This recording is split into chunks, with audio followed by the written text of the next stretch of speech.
Bart and Frink is the 6th episode of season 37 of The Simpsons. This is directed by Rob Oliver, and as always, there will be spoilers from now as I go through the episode chronologically and share some thoughts.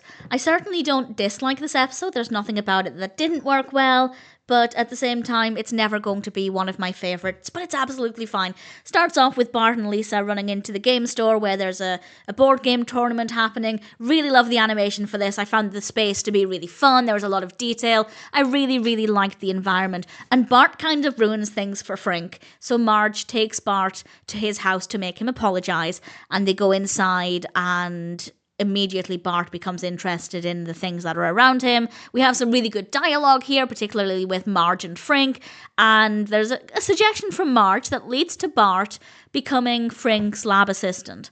And we do get this really fun montage where Bart and Frink are working together, and it's good fun. I think the pacing there was great. It moved things forward a little bit. It worked well enough. And I think for me, that's kind of when things get a little bit boring after this point. They receive a mystery invitation, and we cut back to the Simpsons house very briefly, and they then go to this mansion for the invite, and the whole family goes with Frink. And it's fine. The space was not the most interesting to look at. The characters we meet are kind of boring, but again, there's nothing necessarily badly done. It just wasn't the most interesting. We do learn that a character called Peter got rich off of Frink's technology. And Bart encourages Frink to try and speak up and say something, because obviously that's not right. Meanwhile, people are interested in Homer because his biomarkers came back as suggesting he should be 26 years old. And of course, they start to worship him, wanting to know his secrets, wanting to do everything the way Homer does it.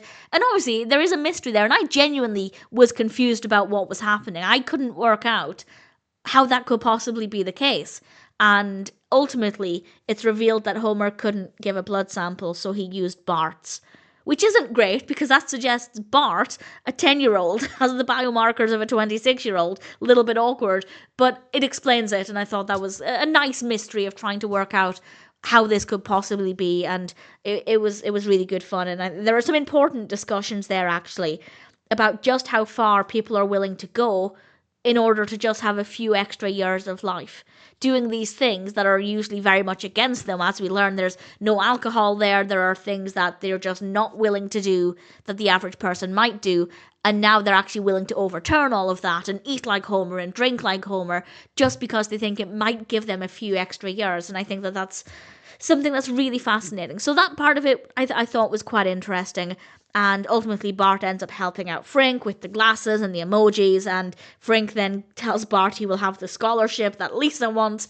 Frink didn't put it like that, but Lisa's response was brilliant, and it was fine. It's an okay episode. I don't think it's the most interesting, but that being said, I doubt I'd skip it. If I'm binge watching this season, I would probably continue to watch it. It's not bad. It's not boring.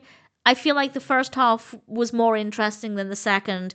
Certainly it was visually a lot more interesting to look at, but I guess the second half did have some interesting questions, some good food for thought, maybe a little bit deeper and more meaningful than the first half, so I guess it kind of all balances out in the end. All things considered, Bart and Frink is not a bad episode of The Simpsons. I might watch it again at some point.